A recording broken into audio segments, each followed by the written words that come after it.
Okay, we're going to review lesson 61, mean, median, mode, and the normal distribution. All this mean, median, and mode stuff should be a review for you. The mean of a set of numbers is just the average of the numbers, and we use the letter mu, the Greek letter mu, to represent that. You just add up the numbers and then divide by how many numbers there are. And I don't know why that just happened, but anyway.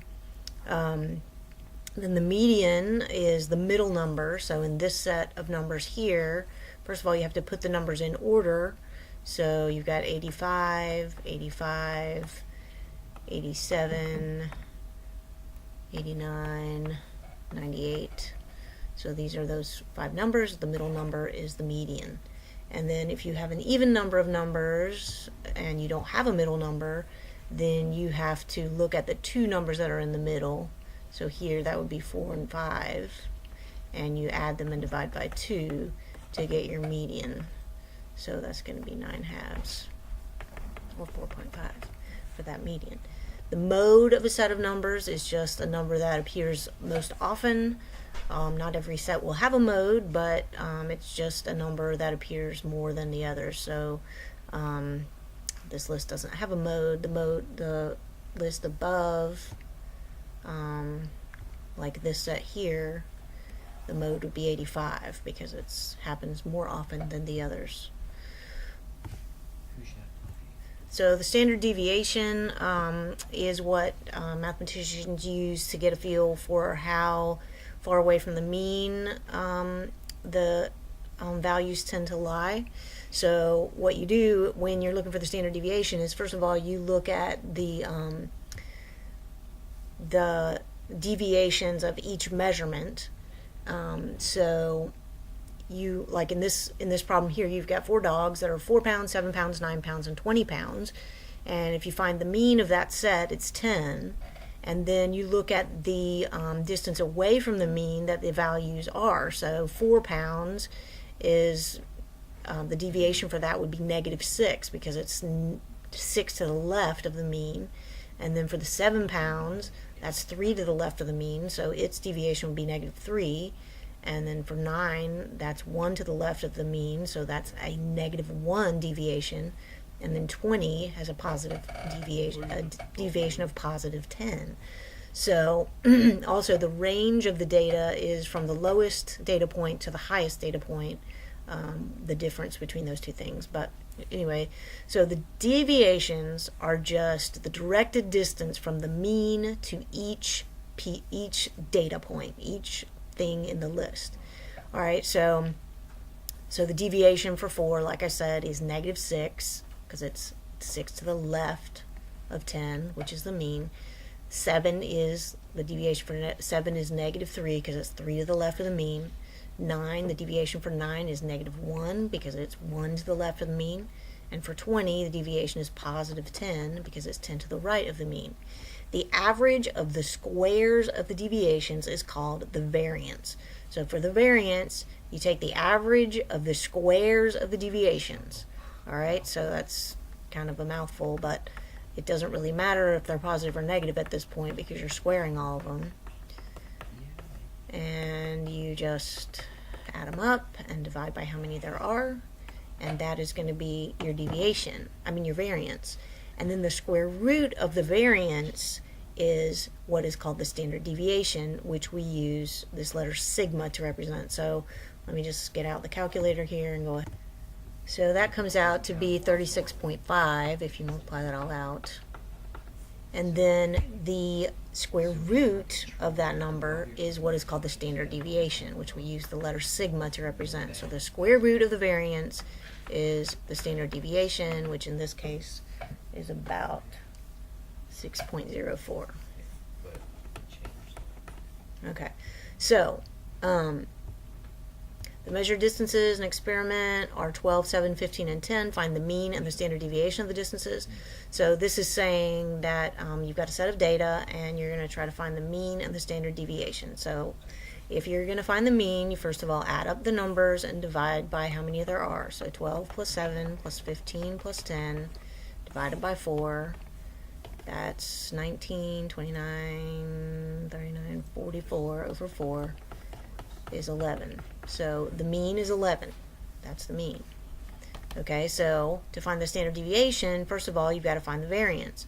So you have to look at each value and see how far it is away from the mean. So the mean is 11, so 12 is 1 away from that, so that's 1 squared. And then 7 is 4 away from 11, so that's 4 squared. And 15 is 4 away from 11, so that's 4 squared again. And then 10 is 1 away, so that's 1 squared. And we take the average of those. So that's 1 plus 16 plus 16 plus 1, so that's 32, 33, 34 over 4, which is about exactly 8.5.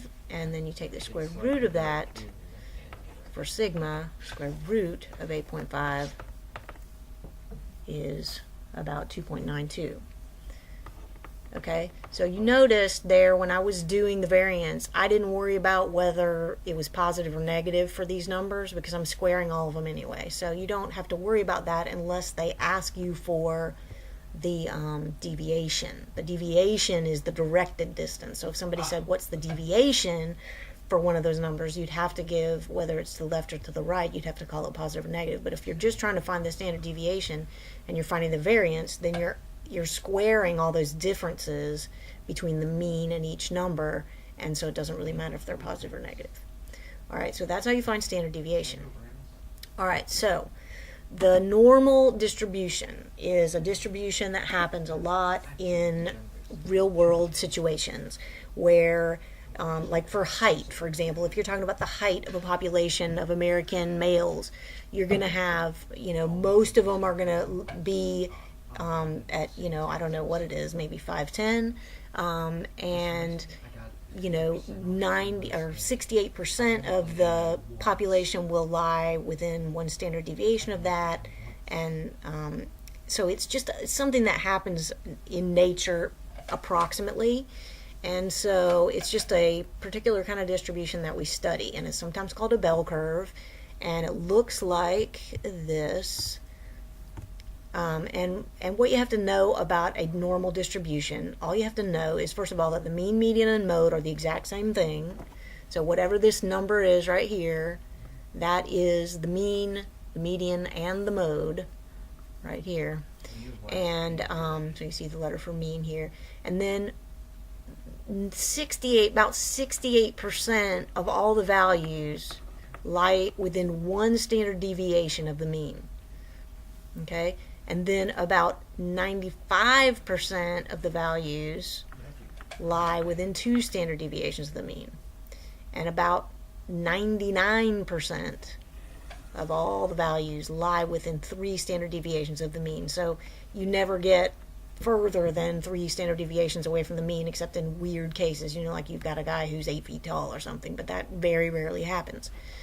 Okay, so these are the percentages you need to know. You need to know that in a normal distribution, 68% of the values will lie within 1 standard deviation of the mean. So if the mean is 10 and the standard deviation is 3, that means that 68% of the values lie between 13 and 7. Okay, so within 1 standard deviation of the mean. And then 95% lie within 2 standard deviations of the mean. Okay, so those are the percentages you need to memorize for the normal distribution.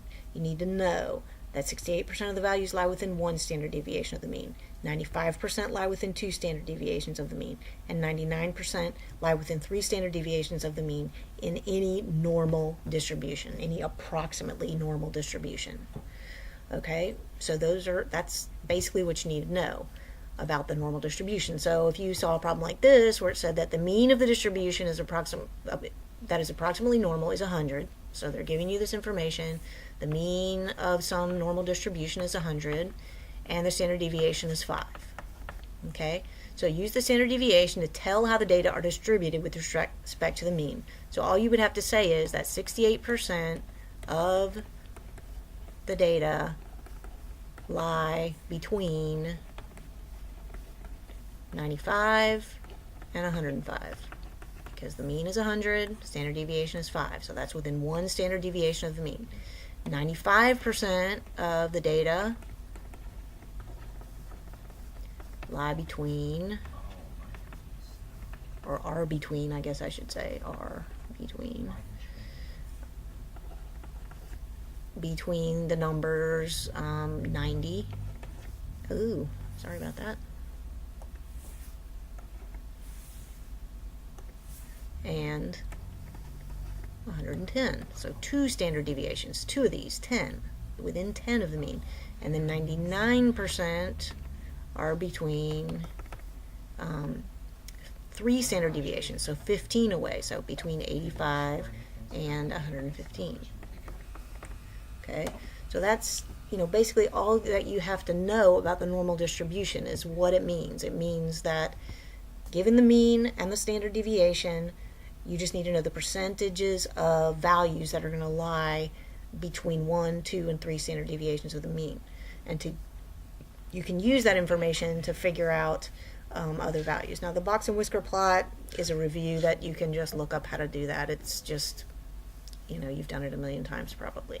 So that's lesson 61, and I'm going to go on and do lesson 68, where we find the z-scores on the next video.